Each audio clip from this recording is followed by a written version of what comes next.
Hello दोस्तों, यहाँ पे हम आपके सामने पेयर ऑफ लीनियर इक्वेशन के पार्ट 1 के मोस्ट इम्पोर्टेंट क्वेश्चंस लाए हैं। और यहाँ पे हम पहला क्वेश्चंस डिस्कस करने जा रहे हैं, जिसमें दिया हुआ है कि आपका graphically the pair of equation, दो इक्वेशन दी हुई है। एक है 6x minus 3y plus 10 is equal to 0, और दूसरा आपका दिया हुआ है 2x minus y plus 9 is equal to 0।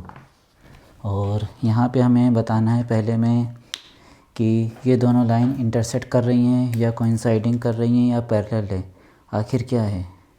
तो पहले हम स्टैंडर्ड इक्वेशन से कंपेयर करेंगे और रिज़ल्ट देखेंगे।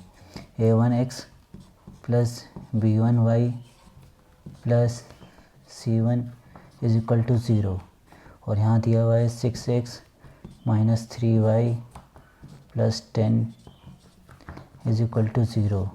तो यहाँ से a1 हो जाएगा हमारा 6 और b1 हो जाएगा माइनस 3 और c1 हो जाएगा प्लस 10। ऐसे ही सिमिलरली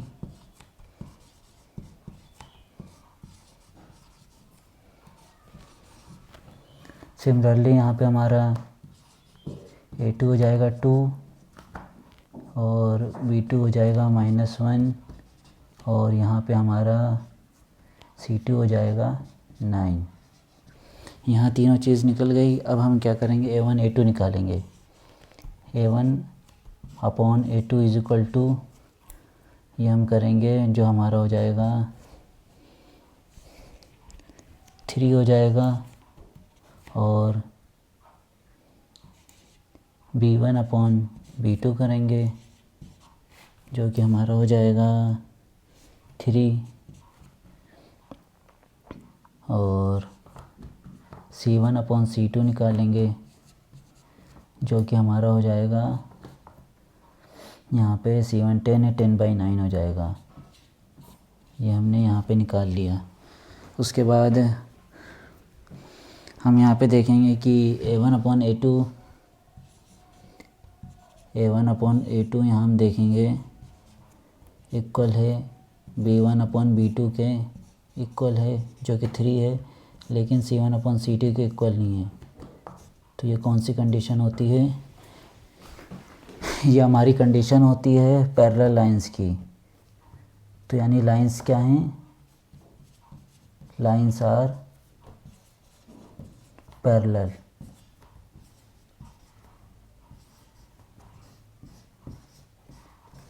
तो हमें यहाँ से पता चल रहा है कि लाइंस हमारी पैरेलल्स हैं। उसके बाद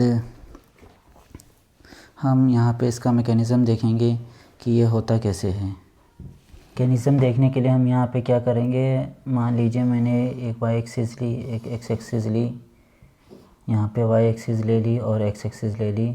यहाँ पे एक स्ट्रेट लाइन ड्रॉ कर दी, और यहाँ पे जहाँ स्ट्रेट लाइन कट कर रही है वाई को, ये हो गया हमारा सी। और यहाँ पे हम एक पॉइंट ले लेते हैं, जो कि हमारा x, y है। तो यहाँ से अगर हम यहाँ पे इस एंगल को मान ले थीटा, तो हमें पता है कि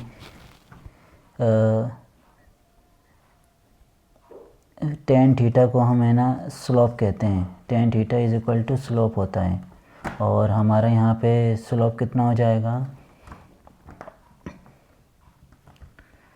स्लोप टेन थीटा हम दूसरी तरीके से भी निकालते हैं। वो ऐसे निकालते हैं, ये वैल्यू कितनी हो जाएगी हमारी, y माइनस सी हो जाएगी यहाँ से यहाँ तक।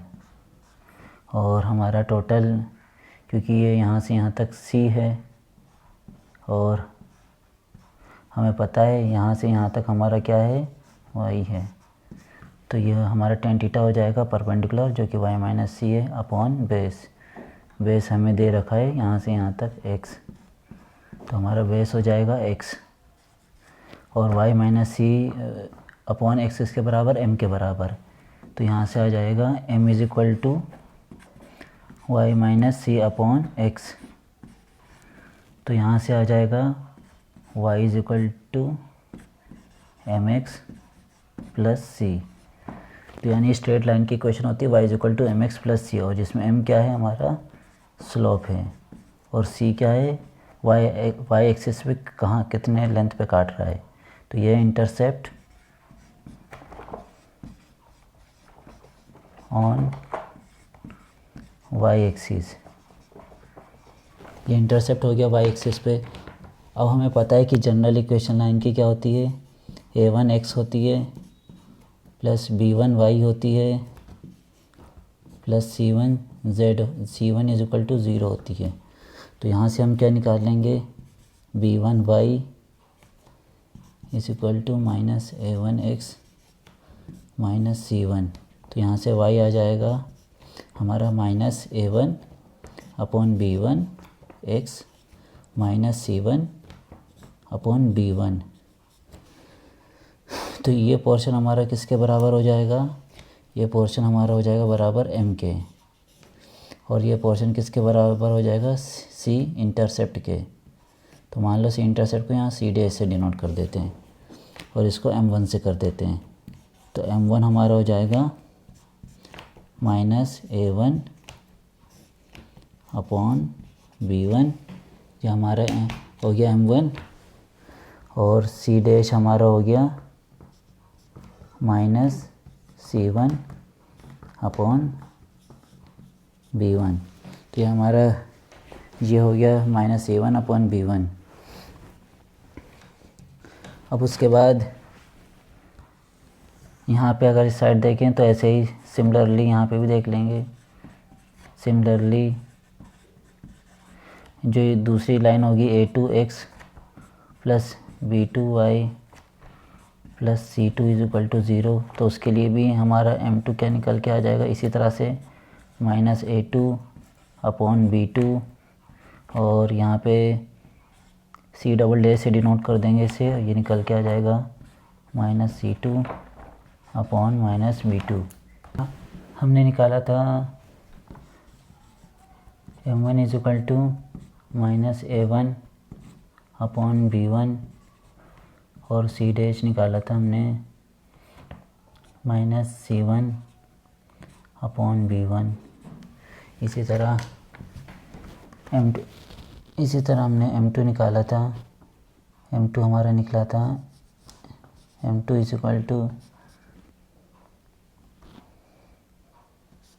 माइनस a2 अपॉन b2, और c डबल डैश निकला था माइनस c2 अपॉन b2।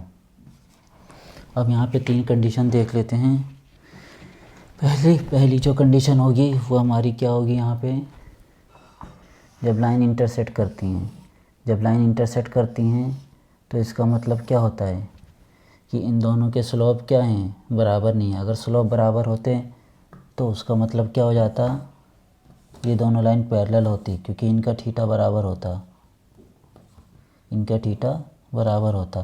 तो ये कभी मिलती नहीं, कभी कट नहीं करती। यहाँ पे ये कट कर रही हैं तो इनका स्लोप बराबर नहीं है। तो इसका मतलब क्या हो जाएगा, m1 is not equal to m2। इसका मतलब क्या हो जाएगा, minus a1 upon b1 is not equal to जो दूसरी लाइन है माइनस a2 अपॉन b2। इसको रीअरेंज करेंगे, माइनस हटा देंगे तो a1 upon a2 is not equal to b1 upon b2। ये हमारा एक केस आ गया। दूसरी जब पैरेलल, ये यहाँ पे लाइन पैरेलल है तो यहाँ पे हमारा केस क्या आ जाएगा, m1 क्या किसके बराबर होगा, m2 के बराबर होगा। तो यहाँ पे क्या हो जाएगा, minus a1 upon b1 is equal to minus a2 upon b2। तो यहाँ पे क्या आ जाएगा हमारा a1 upon a2 is equal to b1 upon b2। तो हमारे यहाँ पे a1 upon a2 is equal to b1 upon b2 case आ चुका है। अब उसके बाद तीसरी चीज़ और होगी कि यहाँ पे स्लोप इक्वल नहीं होगा। जब स्लोप इक्वल नहीं होगा तो यानी C1 डैश C2 डैश के इक्वल नहीं होगा। जो C1 डैश C2 डैश के इक्वल नहीं होगा तो वहाँ से रिलेशन निकल के आ जाएगा कि C1 अपॉन C2 कि इक्वल नहीं होगा, क्योंकि हमारा इंटरसेप्ट इक्वल नहीं होगा। अगर इंटरसेप्ट इक्वल हो गया यानी ये दोनों एक जगह, यहाँ पे देखिए यहाँ पे काटेगी ये कहीं, और यहाँ पे ये देखिए यहाँ पे काटेगी। इंटरसेप्ट दोनों का अलग अलग वाई पे, अगर इंटरसेप्ट बराबर होगा तो ये लाइन इसी के ऊपर चल जाएगी, ये लाइन भी इसी के ऊपर रहेगी, तो दोनों इक्वल लाइन हो जाएगी। तो यहाँ पे हमने सिर्फ पैरेलल कहा है, दोनों लाइन को एक ही नहीं कहा है, तो इसलिए इंटरसेप्ट बराबर नहीं होगा, तो C1 अपॉन C2 के बराबर नहीं होगा। यहाँ पे ये चीज़ एक नहीं आ गई। अब तीसरी तो आप समझ ही चुके हैं, कुछ नहीं करना, ये लाइन इधर है और दूसरी लाइन भी इसी के ऊपर चढ़ी हुई है, तो स्लोप तो बराबर होना ही होना है, जो पहले कर चुके हैं। और उसके साथ साथ इंटरसेप्ट भी बराबर होगा। इंटरसेप्ट बराबर होगा तो C1 डैश C2 डैश को कंपेयर करेंगे तो C1 अपॉन C2 के बराबर आ जाएगा। तो ये हमारा हो गया। तो यहाँ पे हमने देखा बिना फार्मूले के सारे केस बना दिए। और ये वाला जो केस था इसमें एक चीज़ हमें क्या पता चलती है कि ये इंटरसेक्ट कर रहा है, ये हमें पता चल रहा है कि इंटरसेक्ट कर रहा है। और दूसरा क्या पता चल रहा है कि ये जो एक पॉइंट है ये इस लाइन में भी इस लाइन में भी है, यानी इन दोनों को सॉल्व करेंगे तो एक ही सॉल्यूशन आएगा। और वो एक सॉल्यूशन का मतलब क्या होता है, दोनों लाइन में हो वो पॉइंट, दोनों लाइन को सेटिस्फाई करे। तो यहाँ पे यूनिक सॉल्यूशन आएगा, यूनिक सॉल्यूशन यहाँ पे आएगा। और यूनिक सॉल्यूशन के साथ साथ एक पॉइंट यहाँ पे और है, और वो क्या कह रहा है कि कंसिस्टेंट होगा, मतलब सॉल्यूशन दे रहा है, इसलिए हम कहेंगे कंसिस्टेंट है। कंसिस्टेंट है, सॉल्यूशन दे रहा है, और कैसा, यूनिक सॉल्यूशन। यहाँ पे क्या है कि दोनों पैरेलल हैं, पैरेलल है तो कभी कॉमन पॉइंट आएगा ही नहीं दोनों के बीच में, यानी वो ये इसका अगर यहाँ पे कोई पॉइंट है तो वो इसमें नहीं होगा, और इसमें कोई पॉइंट है तो वो इसमें नहीं होगा, तो एक साथ एक कॉमन पॉइंट नहीं मिल सकता, यानी नो सॉल्यूशन। नो सॉल्यूशन होगा और लाइंस क्या होंगी, पैरेलल होंगी, और इनकंसिस्टेंट होगा, इनकंसिस्टेंट।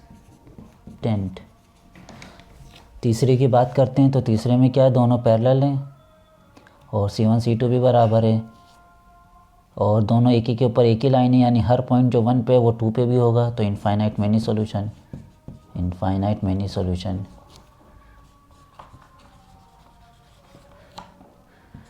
Infinite many solution. और क्योंकि सॉल्यूशन आ रहा है तो इसलिए इसे कंसिस्टेंट कहेंगे। तो ये सारी चीज़ें हमें यहाँ से पता चल गई। अब हम यहाँ पे सेकंड क्वेश्चन की बात करते हैं। सेकंड क्वेश्चन में हमें दे रखा है कि एक इक्वेशन है जो कि x + 3y = 1 है, और दूसरी इक्वेशन दे रखी है 12x + ky = 2। ये दो इक्वेशन दे रखी है।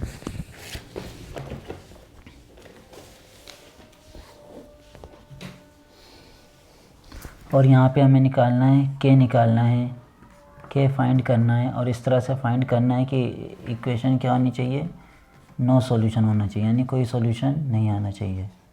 तो नो सॉल्यूशन कब आएगा, जब दोनों लाइन पैरेलल होंगी। पैरेलल होंगी तो यानी m1 = m2 होगा, यानी -a1/b1 जो कि वो किसके बराबर होगा, -a2/b2। और ये दोनों क्या थे, स्लोप थे, जो कि ax1 + by1 + c1 = 0। तो हमें फार्मूला याद करने की ज़रूरत नहीं है, उससे दोनों स्लोप को इक्वल करेंगे, और तो यहाँ से आ जाएगा a1/a2 = b1/b2। और ये इंटरसेप्ट के इक्वल नहीं होंगे, अगर इंटरसेप्ट भी इक्वल हो गया तो एक के ऊपर एक लाइन हो जाएगी, तो हमने एक के ऊपर एक लाइन मानी नहीं है, सिर्फ हमने यहाँ पे कहा है कि नो सॉल्यूशन हमें चाहिए, और एक के ऊपर एक लाइन आ जाएगी तो इनफाइनाइट मैनी सॉल्यूशन आ जाएंगे, तो नॉट इक्वल टू C1/C2। बस ये कंडीशन लगानी है, कंडीशन लगा दीजिए, कंपेयर कर लीजिए डायरेक्ट। a1 हो जाएगा यहाँ पे हमारा k, a2 हमारा हो जाएगा यहाँ पे 12 = b1 हमारे यहाँ पे 3 दिया हुआ है, b2 यहाँ पे क्या हो जाएगा हमारा, k is not equal to C1/C2। C1 हमारे यहाँ पे हो जाएगा -1 और C2 हो जाएगा यहाँ पे हमारा -2। +1 हमने इसे नहीं लिया, 1 को उधर भेजेंगे क्योंकि हमारी इक्वेशन थी a1x + b1y + c1 = 0। तो इसको इधर भेजेंगे, इधर 0 आ जाएगा तो -1, 2 को इधर भेजेंगे इधर 0 आ जाएगा, 2 इधर जाएगा तो -2, तो ये आ गया। अब इसको आगे करते हैं, ये के ले लेते, के upon 12 is equal to 3/k, एक ये हो गया हमारा। उसके बाद एक हो गया हमारा k/12, इसको इससे कंपेयर करेंगे, नॉट इक्वल टू का साइन है, 1/2। और तीसरा हमारा हो गया 3/k बचा, 3/k इसके साथ नॉट इक्वल टू है तो 1/2। तो ये हो गया, ये इसके इक्वल है और ये नॉट इक्वल है, तो यानी ये भी नॉट इक्वल, ये भी नॉट इक्वल। तो यहाँ से k² इज इक्वल टू 36 आ जाएगा। तो k² माइनस 36 यहाँ से आ जाएगा 0, तो यहाँ से आ जाएगा k - 6 और k + 6। तो यहाँ से k आ गया हमारा, k हो गया हमारा 6 और k हो गया हमारा -6। यहाँ से आ जाएगा k is not equal to 24, oh sorry, k is not equal to 6 और यहाँ से भी आ जाएगा k is not equal to 6। तो यहाँ से k is not equal to 6 आ गया। तो ये कह रहा है k 6 के बराबर नहीं है और ये कह रहा है k 6 भी हो सकता है, -6 भी हो सकता है। तो दोनों सारी चीज़ों को मिलानी पड़ेगी। तो यानी 6 नहीं हो सकता तो इसको काटना पड़ेगा -6। अगर -6 लेंगे तो यहाँ पे भी सही दे रहा है, -6 हो सकता है और ये भी कह रहा है कि 6 के अलावा कुछ और हो सकता है, तो -6 हो सकता है। तो तीनों को जब हम कंबाइन करेंगे तो हमें पता चलेगा -6 सबको सेटिस्फाई करेगा। तो यही इसका क्या हो गया, आंसर हो गया। ये हमारा एक तीसरा क्वेश्चन है असर्शन रीजनिंग का, जिसमें असर्शन में दे रखा है 3x + y is equal to 3। तो यहाँ से हो जाएगा 3x + y - 3 is equal to 0। दूसरी क्वेश्चन दे रखी है यहाँ पे 6x + ky is equal to 8। यहाँ से हो जाएगा 6x + ky - 8 is equal to 0 और दे रखा k इज इक्वल टू 2। हमें बताना है k इज इक्वल टू 2 है कि नहीं है और दे रखा है कि ये नो सॉल्यूशन है। नो सॉल्यूशन की कंडीशन लगा लेंगे जो पीछे एक्सप्लेन कर रखा है। तो a1/a2 यहाँ से आ जाएगा 3, वहाँ से 6 और b1/b2 आ जाएगा यहाँ से 1 और वहाँ से k जो कि नॉट c1/c2 के होगा, यानी -3/-8। इन दोनों को सॉल्व करेंगे, k इज इक्वल टू 2 आ जाएगा यहाँ से और 1/k इज इक्वल टू -3/-8 को सॉल्व करेंगे तो k is not equal to 8/3 आएगा। तो k 8/3 के इक्वल नहीं और k 2 है, तो 2 है और 2 8/3 होता नहीं, तो k इज इक्वल टू 2, यह हमारा सही आंसर है। अब यहाँ पे इन्होंने दूसरा क्या दे रखा है, रीजनिंग। रीजनिंग में इन्होंने क्या दिया है, 2 इक्वेशन दे रखी है, वैसे ही डिक्टो x + y - 4 is equal to 0 है। और दूसरी इक्वेशन दे रखी है इन्होंने, दे रखी है यहाँ पे 2x + ky is equal to 3। तो यहाँ से हो जाएगा 2x + ky - 3 is equal to 3। Compare कर लेंगे a1/a2, तो यहाँ 1/2 आ जाएगा, b1/b2 y के साथ 1 है, y के साथ k है, तो यहाँ पे हम k लिख देंगे। Is not equal to c1/c2 -4 है, यहाँ पे -3 है। इन दोनों को सोल्व करेंगे तो k इज इक्वल टू 2 आ जाएगा और इसको सोल्व करेंगे तो k is not equal to आ जाएगा हमारा 3/4। तो k 2 के बराबर और 2 3/4 के नहीं है, तो k इज इक्वल टू 2 हमारा यहाँ आंसर है। तो रीज़न भी सही है और असर्शन भी सही है, लेकिन रीज़न यहाँ पे क्या है, एक्सप्लेन नहीं कर पा रहा है कि असर्शन में जो k इज इक्वल टू आया किस कॉन्सेप्ट की वजह से आया। वो कॉन्सेप्ट है कि a1/a2 is equal to b1/b2 होता है जब नो सॉल्यूशन होता है। डिस्क्रिप्शंस में हमारा यहाँ पे डिटेल PDF दिया हुआ है, उस डिटेल PDF को आप देख सकते हैं। चैनल को सब्सक्राइब कीजिए, लाइक कीजिए और आगे भी हम ऐसे ही अलग अलग टॉपिक पे, जो इसके आगे आने वाले टॉपिक पे, उस पर वीडियो लाते रहेंगे और आप इसको रेगुलर बेसिस पे देखते रहिए। That's it.